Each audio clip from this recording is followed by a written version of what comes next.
मग मला सापडले इथं संजय जाधव आणि संजय देशमुख. तर मी त्यांना विचारलं की तुम्ही कशासाठी गेलात, तुम्ही निधीसाठी गेलात असं विचारत. पहिल्यांदा नाही म्हणाले, परत मला निधी मिळत नाही, डेव्हलपमेंट होत नाही वगैरे वगैरे हिंदीमध्ये बोलले, हिंदीमध्ये विचारलं.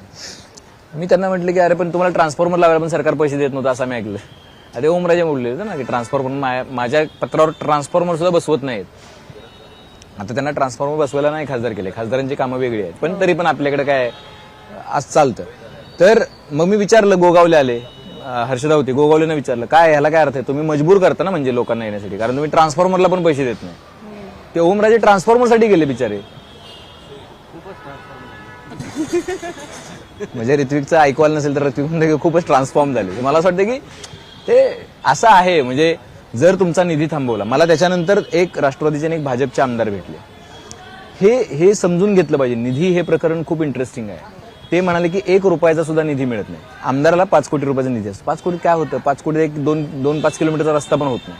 त्याच्या पलीकडे जर तुमच्या मतदारसंघामध्ये लोकांची कामं व्हायची असतील, एखादं उपकेंद्र विद्यापीठाचं बांधायचं असेल किंवा व्हायचं असेल, एखादं जर तुम्हाला तिथे संस्था आणायची असेल, सरकारचं काय प्रकल्प आणायचा असेल, तर त्यासाठी तुम्हाला सरकारने मदत करावी लागते. पण इथलं सरकार किंवा केंद्रातलं सरकार ते एका पद्धतीनं शून्य निधी देते. शून्य निधी.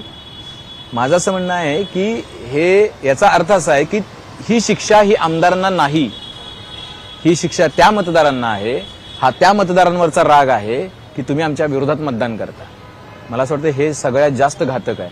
म्हणजे आमदारांवर त्यांचा राग नाही. उद्या आमदार म्हटले की आम्ही तुमच्याकडे येतो, ते घेतायत, पण ते वचपा काढतायत, ते सूड घेतायत मतदारांचा. मला असं वाटतं सत्ताधाऱ्यांनी मतदारांचा असा सूड घेणं हे लोकशाहीला न शोभणारं आहे.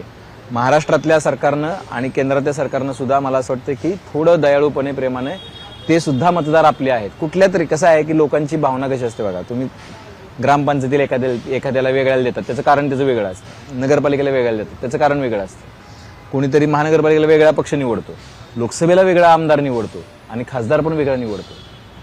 पण तुमचं सरकार दोन्ही बाजूला आणि तिथं विरोधी पक्षातला आमदार आहे. म्हणून त्या मतदारावर असा सूड उगवणं की तुझ्या भागामध्ये मी विकासच करणार नाही, रस्ता करणार नाही, पाणी देणार नाही, प्रकल्प देणार नाही, म्हणजे तू त्राही दिशा तुला फिरावं लागेल अशी परिस्थिती करणं, हा मला असं वाटतं हे शोभणारं नाहीये. आणि मला त्याची जास्त खंत आहे.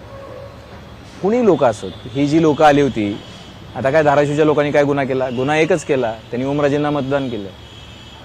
दिस इज व्हेरी वरिझम सिच्युएशन.